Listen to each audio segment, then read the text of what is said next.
인자와 진리가 내게서 떠나지 말게 하고 그것을 내 목에 매며 내 마음판에 새기라. 그리하면 내가 하나님과 사람 앞에서 은총과 귀중히 여김을 받으리라. 감사합니다. 기도하겠습니다. 하나님 아버지 감사합니다. 말씀으로 창조하신 하나님 앞에 이제 고개를 숙여 말씀을 경청하고자 합니다. 하나님, 우리의 눈을 열어주시고 귀를 열어주셔서 하나님의 말씀을 보고 듣게 하여 주시옵소서. 우리의 심령을 열어주시사 깨닫는 마음이 되게 하여 주시옵소서.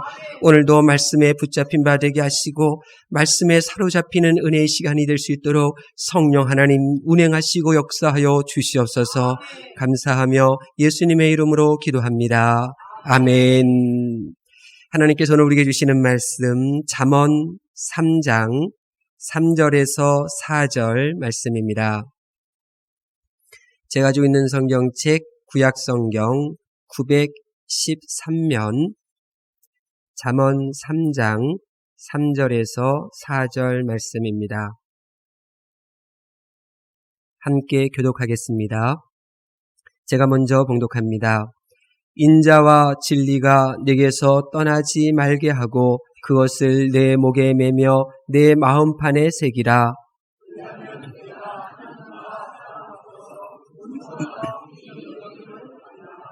아멘. 저는 오늘 구역을 통한 축복이라고 하는 제목으로 하나님의 말씀을 전하도록 하겠습니다. 제게는 소원이 있습니다. 제 소원은 하나님을 잘 믿는 것입니다. 고등학교 2학년 때 하나님께서 하나님의 음성을 제게 들려주셨습니다. 교회는 그냥 습관적으로 또 전교에서 1등하는 친구를 교회에 전도하고 그렇게 평범하게 신앙생활을 하였었지만 하나님에 대한 음성, 하나님을 만나는 것에 대한 갈망하는 마음이 없었죠.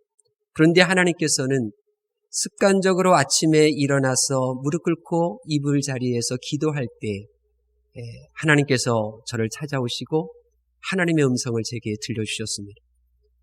그래서 저는 하나님을 정말 잘 믿어보겠다고 그때 결심을 했습니다. 근데 세월이 흘러가면서 예수님이 나를 살리시기 위하여 하늘 보자 버리시고 십자가의 길을 걸어가셨다고 하는 이 복음이 나의 머리로만 이해하고 있었는데 어느 날 내 마음속으로 이 복음이 들어온 겁니다. 머리로만 알고 있었던 단순한 복음이 내 마음으로 들어오는 순간, 그 순간부터 저는 그냥 예수님을 그냥 아무 대가 없이 사랑하고 싶은 마음이 들었습니다. 그 이전에는 놀라운 능력, 은사, 하나님 앞에 구하는 것들이 너무너무나 많았었는데 예수님이 날 위하여 십자가의 길을 걸어가시고 모든 것을 다 버리셨다는 그 복음이 내 마음속에 들려지는 순간 저는 주님을 향한 아무런 바람도 없었습니다. 단지 주님을 잘 믿어보고 싶은 마음만 들게 되었습니다. 이런 저에게 하나님께서 하신 일이 있습니다. 그것은 나 혼자 있기 좋아하고 사람 만나는 거 불편히 여기고 또 쑥스러워하던 이런 내 마음속에 공동체를 향한 그 마음이 점점 뜨거워지도록 그렇게 오랜 시간 동안 내 안에서 일하기 시작하신 것입니다. 그래서 지금은 그 어느 때보다도 우리 공동체, 신앙 공동체에 대한 그 마음이 얼마나 뜨거운지 모릅니다. 부디 오늘 말씀 듣다가 신앙 공동체를 통하여 여러분에게 주시고자 예배해 놓으신 많은 복들이 있는데 그 복을 여러분의 것으로 삼으실 수 있기를 예수님의 이름으로 축원합니다. 하나님께서 창조하신 이 세상은 처음부터 성경을 보니까 공동체로 존재하는 그러한 세상이었습니다. 여러분, 왜 하나님께서 아담을 먼저 만드셨을까요? 전지하신 하나님께서는 아담 혼자는 존재하지 못한다는 사실을 알고 계셨어요. 그가 즐겁고 행복하고 감사함이 넘치는 상태로 존재할 수 없다는 것을 알고 계셨어요. 그럼에도 불구하고 그 탁월한 능력이 있고 엄청난 기억력이 있고 새로운 이름을 만들어내는 창의적인 이런 이 존재인 이 아담을 왜 먼저 만들어 놓으셨을까요? 그렇게 능력이 있어도, 그렇게 개인적인 능력이 탁월해도, 그리고 많은 동식물들을 보살필 수 있는 그러한 정이 가득해도 사람은 혼자 있으면, 홀로 있으면, 독야청청하면 멋있는 것이 아니다. 이것을 우리들에게 가르쳐 주시기 위하여 하나님께서 그렇게 행하신 것입니다.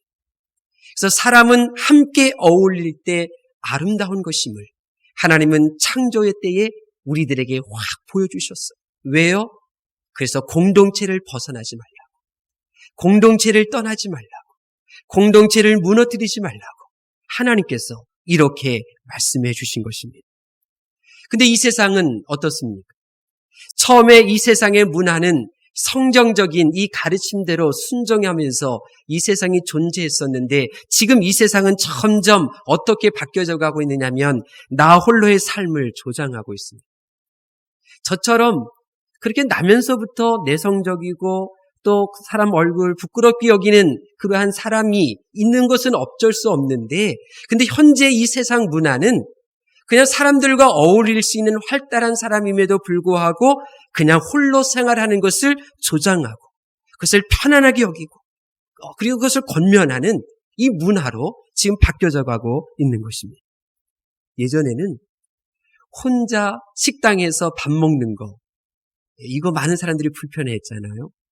근데 저는 참 편했어요. 그것도 혼자서 밥 먹는 것도 참 편했어요. 그런데 요즘은 이제는 혼자서 식당에 가서 밥 먹을 수 있게끔 식당 인테리어를 바꾸고 또 칸막이를 쳐주고 또 주인 얼굴도 못 보게끔 천 쳐서 바로 음식 집어넣고 천 내려서 밥 먹게끔 하고 그러니까 혼자서 생활하는 것을 편안하게 여길 수 있게끔 제공하고 있고 또 혼자 생활하는 것에 대한 합당한 합리적인 이유들 그리고 이성적인 그러한 이유들을 아주 잘 제공들 하고 있습니다. 심지어 공동체가 한 개인을 어떻게 파괴하고 있는지에 대한 이러한 이야기들을 여론이 다 찾아내서 지금 떠들어대잖아요. 공동체가 한 개인을 이렇게 파괴하고 있다는 사실을 신문과 여론은 계속해서 사람들에게 알려주고 있는 거예요. 그래서 공동체를 무력화시키는 이런 분위기로 흘러가고 있습니다. 여러분 가상현실이라는 말을 들어보셨을 거예요. 가상현실은 이제 이렇게 영상을 보고 있는데 마치 내가 그 현장에 있는 것처럼 그렇게 정말 착각하게끔 그렇게 만들어 놓은 그런 것을 말하는 거거든요. 그래서 저도 이 가상현실 이게 좀 도대체 어떤 건가 하고 이제 알아보려고 제 핸드폰으로 이제 어플 다운받고 이제 국내외 신문사에서 그렇게 이제 VR로 제작한 3D로 제작한 뉴스거리가 있더라고요. 그래서 그것을 받아서 핸드폰을 눈에 딱 갖다 대고 봤더니 정말 놀랍더라고요. 제가 마치 그 자리에 있는 것처럼 아주 생생한 것을 경험했어요. 이런 기계들을 바라보면서 많은 사람들은 우려하잖아요. 이 세상의 이 흐름이 점점 개인주의로 흘러가고 있음에 대해서 우려해요.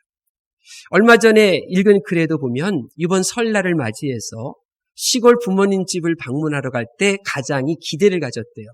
이제 먼 길 가야 되니까 자동차 안에서 그동안 못 나눈 이야기 많이 나눠봐야 되겠다. 이런 기대감을 가지고 출발을 했는데 이 백미러를 보니까 다 귀에다가 이어폰 꽂아놓고 그냥 히히닥거리면서 이렇게 지내고 있다.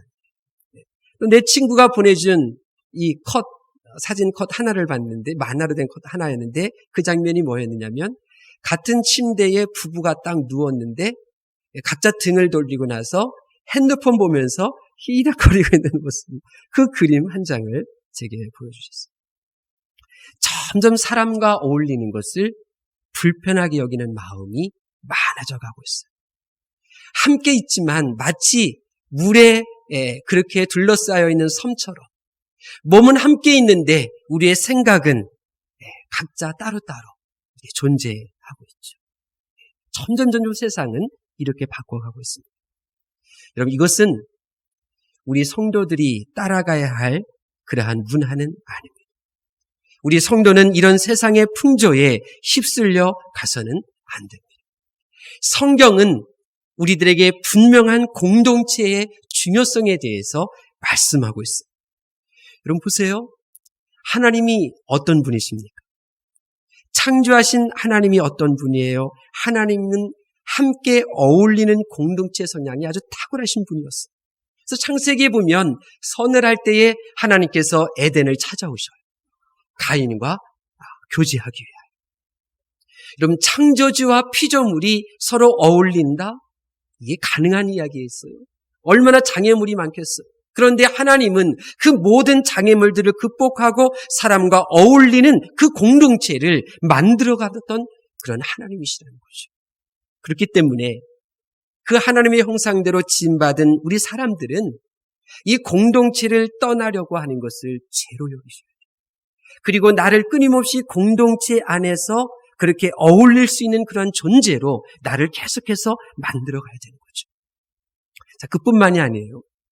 하나님은 어떤 분이냐면 삼위일체의 하나님이시잖아요. 삼위일체의 하나님 생각해 보세요. 성부 하나님, 성자 예수님, 성령 하나님. 이분들은요, 각기 떨어져서 또 홀로 존재하실 수 있는 분들이에요. 이분들은 각기 홀로 떨어져서 존재해도 완벽하신 분들이고요. 전능하신 분들이고 전지하신 분들이에요. 그런데 이 삼위가 서로 모여서 공동체를 이루셨어요. 그런데 이 다른 위가 함께 만든 그 공동체가 어떤 공동체였느냐면 완벽하게 한 분 하나님이라고 우리가 부를 수 있는 그런 공동체를 만드신 거예요. 이것이 바로 우리가 믿는 하나님이에요.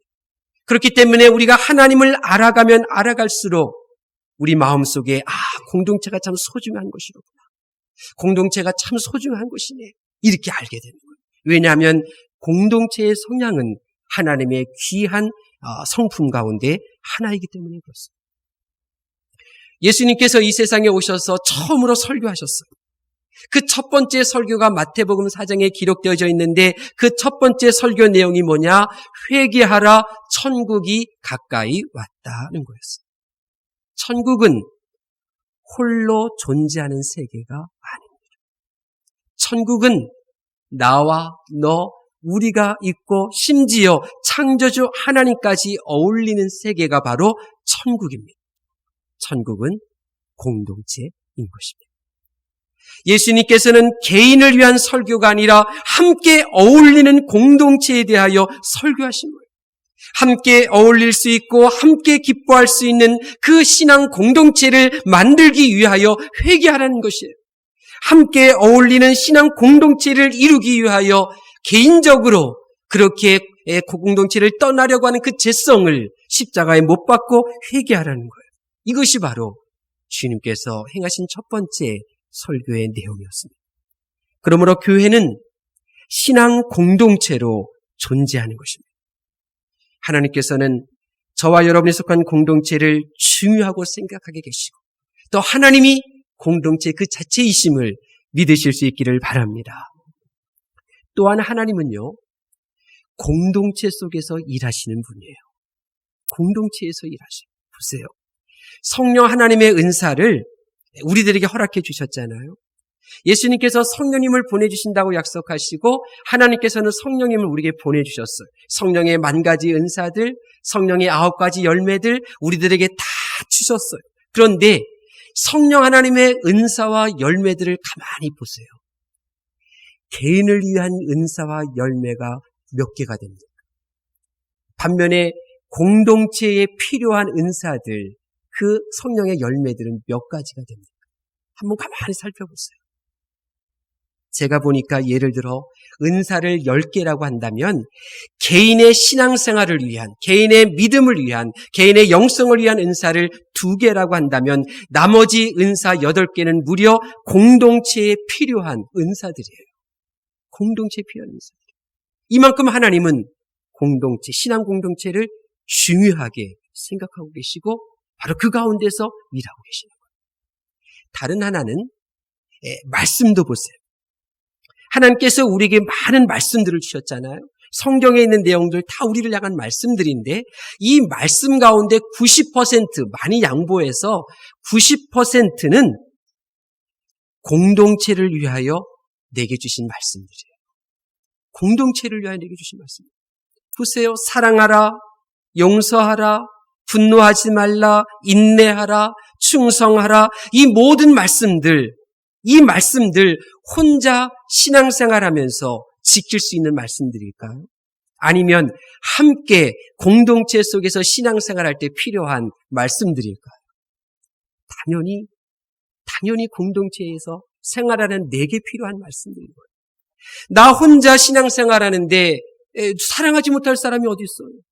나 혼자 하나님을 믿고 있는데 원수가 어디 있겠어요? 나 혼자 하나님만 단독적으로 만나 신앙생활하는데 미워할 사람이 어디 있겠어요? 그런데 공동체 안에 속하다 보니까 사랑하려고 애쓰면서 나 욕심을 내려놓기 위하여 몸부림치는 거죠. 함께하기 때문에 용서하려고 하고 또 나와 생각이 다르기 때문에 분노하지 않으려고 몸부림치는 것이죠.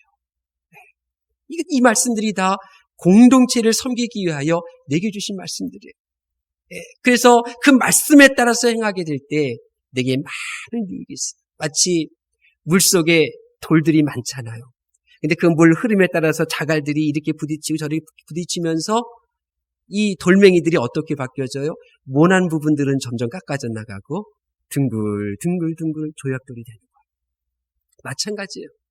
나 혼자 신앙생활하면 용서, 사랑 이 말씀 이룰 수가 없는데 공동체 속에 거하게 될 때 비로소 나의 이 용서하지 못하고 사랑하지 못하는 나의 이 죄성들이 깎아져 나가고 또 깎아져 나가면서 그 공동체 속에서 나는 이제 용서하는 사람으로 새로워지고 또 사랑할 줄 아는 사람으로 변화가 되어지고 인내할 줄 아는 사람으로 거듭나게 되는 것입니다.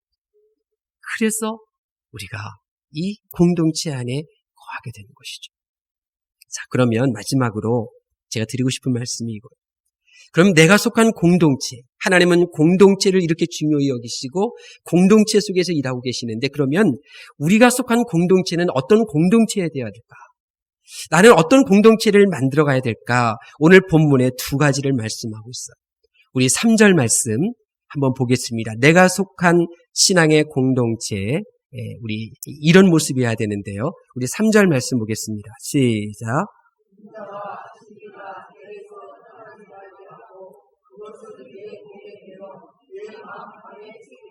아멘. 인자가 머무르는 공동체가 되어야 돼요. 내가 속한 그 모든 신앙의 공동체에는 인자가 있어야 돼요. 인자가 떠나서는 안 돼요. 인자가 뭡니까? 인자는 히브리어로 헤세드라고 해요. 헤세드는 사랑이죠. 그런데 이 헤세드는 사랑 이외에 또 다른 뜻이 있어요. 은혜, 은총, 긍휼. 동사로는 선하게 행하다, 또 긍휼히 여기다, 베풀다, 인자하다, 인자하다. 그런 뜻이 있죠. 친절하다. 이런 뜻이 있어요. 그러니까 내가 머무는 공동체에는 이 사랑이 있어야 되고 이 은혜가 있어야 되고 이 친절함이 있어야 된다는 거예요. 나를 통해서 이 공동체가 불쌍히 여기는 공동체가 되어야 되고 선한 공동체가 되어야 돼요. 내가 속한 공동체에는 서로에게 친절해야 되는 이 사랑이 있어야 되고 그리고 나를 통해 이 공동체 안에서 긍휼히 여김을 받아야 돼요. 그렇기 때문에 공동체에 속하면 반드시 십자가를 붙잡게 되어 있고요. 기도하게 되어 있어요. 왜요? 하나님 우리 공동체에 사랑을 원하는데 내게는 미움이 있잖아요. 하나님 우리 공동체에 은혜를 베풀기를 원하는데 나는 그 은혜를 지금 썰렁하게 만드는 죄성이 있잖아요. 그러니 어떻게 해요? 십자가에 나 자신을 못 박아야죠. 어찌 기도하지 않을 수 있겠어요? 사랑하지 못하고 은혜를 끼치지 못하고 오히려 은혜를 쫓아나는 나의 욕심, 나의 이 죄성, 나의 미련함에 대하여 가슴을 치며 회개하는 거죠. 사랑하게 해달라고 은혜를 베푸게 해달라고 그렇게 구하게 되는 것이죠. 그럴 때 하나님께서 내게 은혜를 베풀어 주셔서 어떻게 해요? 내게 헤세드가 드러나기 시작하는 거예요. 내 안에 있는 이 헤세드가 드러나서 죄인도 원수도 다 친구로 바꿀 수 있는 사랑의 사람으로 바뀌어지기 시작하는 거죠. 인자, 이 헤세드를 실천해서 자기 돈 써가면서도 섬기면서도 즐거워하고 행복해하는 그런 사람으로 새로워지게 되는 것입니다. 그래서 그 공동체가 다툼이 있고 미움이 있고 썰렁했던 그 공동체가 어떻게든 사랑을 머물기 위하여 몸부림치며 기도하고 하나님 앞에 간구한 나로 인하여 어떤 공동체가 됩니까? 나를 있는 모습 그대로 받아주는 공동체.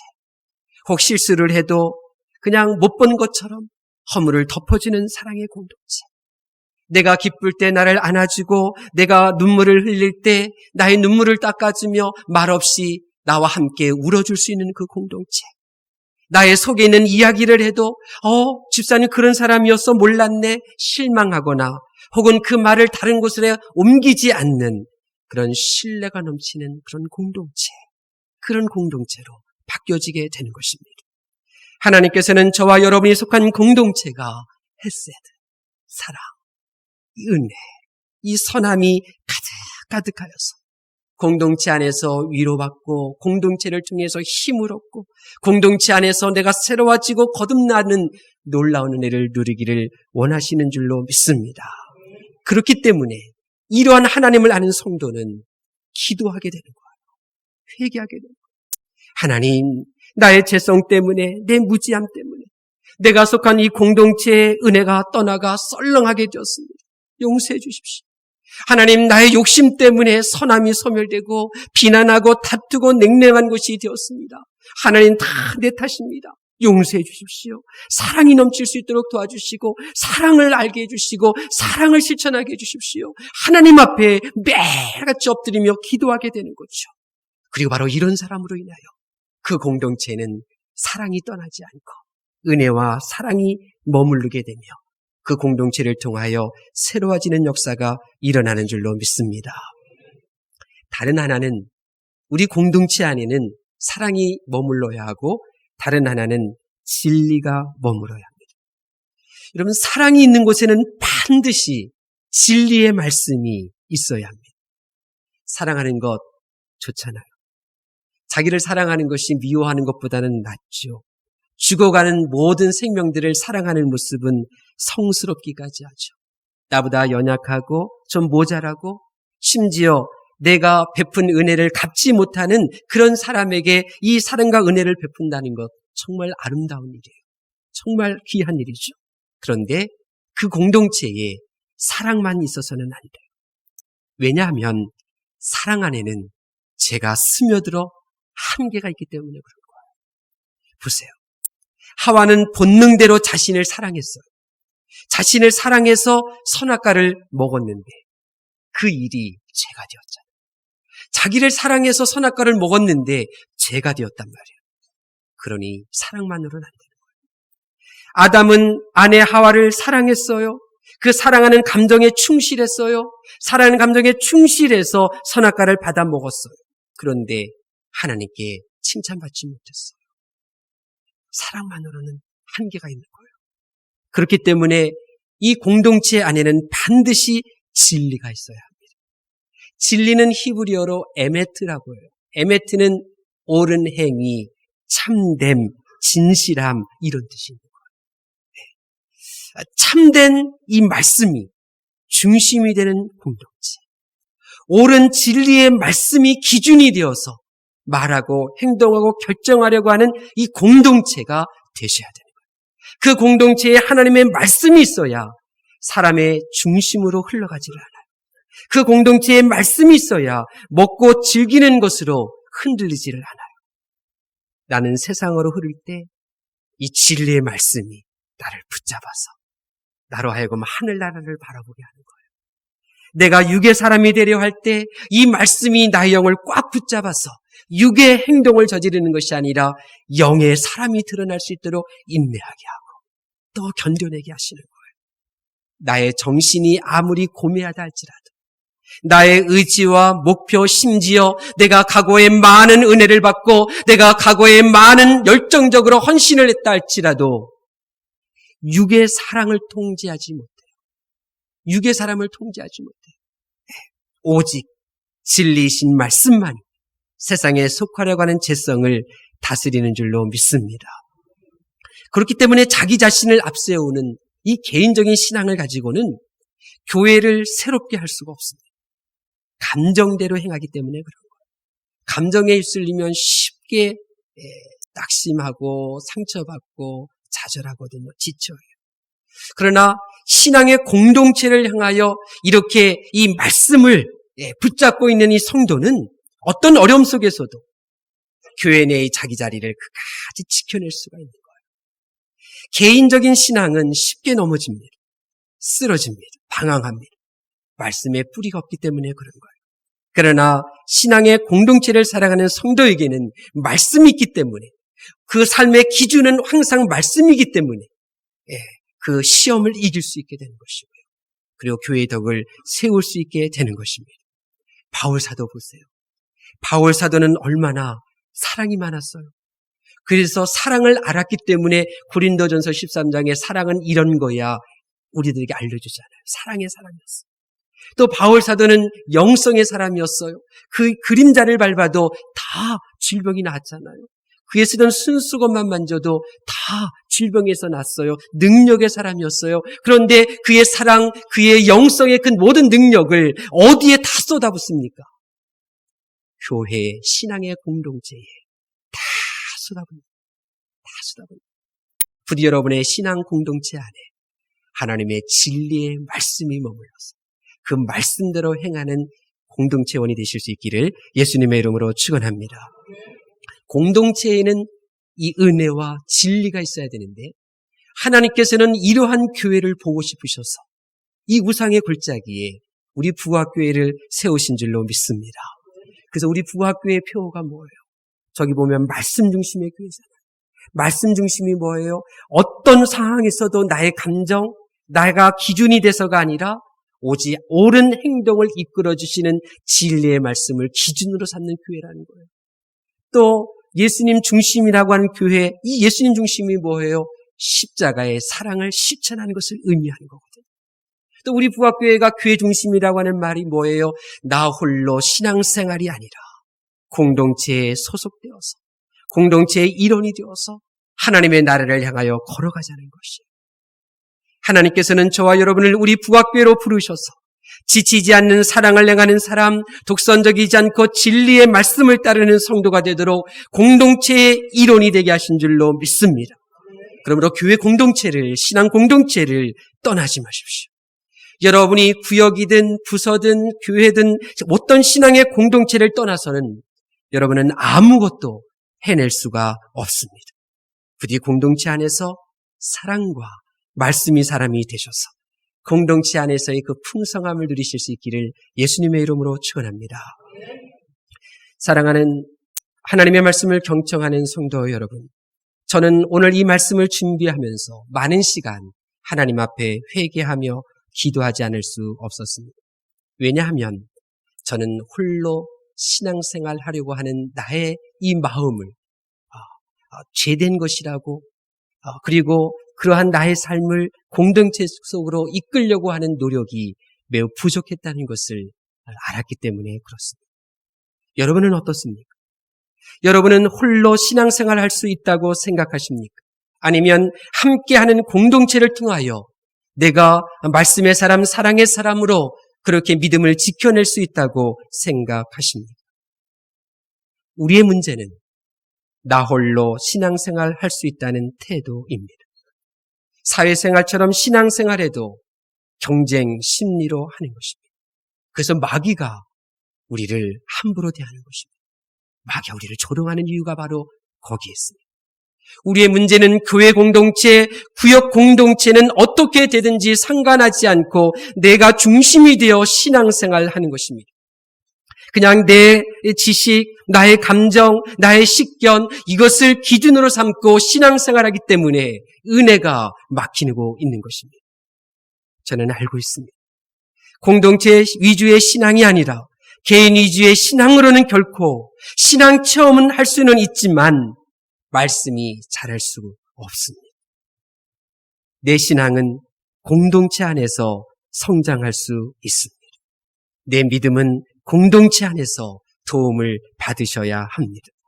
신앙의 공동체를 떠나서는 우리는 아무것도 할 수 없으며 진리에 말씀이 없는 사람은 거짓에 불과할 뿐이고 스스로 속은 채 신앙생활할 뿐인 것입니다. 그러므로 오늘 이 시간에 그렇게 멀리 두었던 공동체를 이제 여러분의 삶의 자리로 받아들이실 수 있기를 바랍니다. 내가 속한 공동체가 은혜와 진리가 떠나지 않는 공동체가 되려면 어떻게 해야 할까요? 내가 공동체를 가까이 하고 공동체 안에 머물며 그 공동체를 통하여 힘을 얻는 신앙생활을 하려면 이제 내가 어떻게 해야 할까요? 무엇인가? 예수님을 여러분의 전부로 삼으셔야 합니다. 여러분이 마음을 다하고 힘을 다하고 뜻을 다하여 예수님을 여러분 마음속에 모셔드려야 합니다. 사도 요한은 예수님을 이렇게 소개하고 있습니다. 은혜와 진리가 충만하더라. 은혜와 진리가 충만하신 그 예수님을 내 마음속에 흠모하고 내 마음속에 모셔드리게 될 때 비로소 내가 속한 공동체에는 사랑과 은혜가 있으며 그 말씀으로 흔들리지 않는 믿음의 거장들이 일어나게 될 줄로 믿습니다. 예수님을 100% 전부로 삼는 여러분의 그 마음, 예수님을 나의 모든 것으로 삼으려고 하는 그 마음을 여러분이 품으셔야 합니다. 동시에 예수님을 본받으려고 하는 그 마음이 뜨거워지셔야 합니다. 나는 매 순간 어떤 상황 속에서도 예수님의 향기를 드러내리라.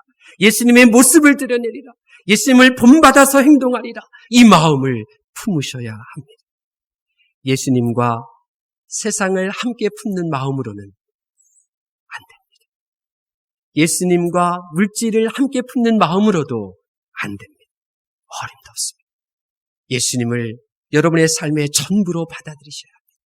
나의 언어, 나의 행동, 나의 표정 속에 내가 얼마나 예수님을 갈망하고 있는지, 예수님을 필요로 하고 있는지, 예수님을 원하고 있는지 그 마음을 품게 될 때 성령 하나님께서는 여러분을 신앙의 공동체 안으로 가고 싶은 마음 일으켜 주실 것이고 또 소속된 공동체 속에서 은혜와 사랑 그리고 하나님의 말씀이 기준이 되는 공동체가 될 수 있도록 여러분을 사용해 주실 줄로 믿습니다. 이제 내가 속한 공동체가 죄의 냄새, 다툼의 냄새, 그런 냄새가 아니라 오직 은혜가 넘치는 사랑과 진리의 말씀의 향기가 가득한 신앙 공동체를 만들어 가실 수 있기를 바랍니다. 그러면 하나님께서 우리에게 주시는 복이 있습니다. 우리 4절 말씀 볼까요? 4절 말씀 보겠습니다. 시작.